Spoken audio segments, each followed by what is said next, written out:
నమస్కారం. నా పేరు శ్రీరామ్ శర్మ. భారత్ ప్రభుత్వము పాన్ కార్డుతో ఆధార్ కార్డు కంపల్సరీగా లింక్ చేసుకోవాలని, కారణం ఫైనాన్షియల్ ఫ్రాడ్‌ని అరికట్టడానికి అంచి అనౌన్స్ చేసింది.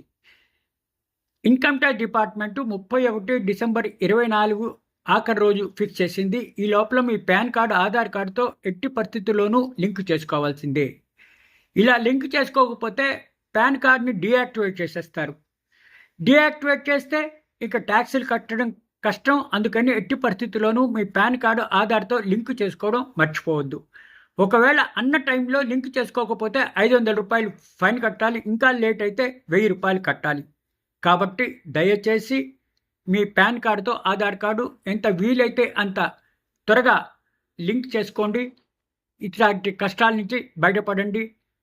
ప్రాబ్లమ్స్ ఫేస్ చేసుకోకుండా జాగ్రత్తగా ఉండాలి అంటే అన్న టైంలో మీ ఆధార్ కార్డుతో ఇలా పాన్ కార్డు లింక్ చేసుకుని బయటపడాలి. లేకపోతే ప్రాబ్లమ్స్ వచ్చే అవకాశాలు ఉన్నాయి అని భారత ప్రభుత్వం నిన్న ప్రకటించింది. Thank you.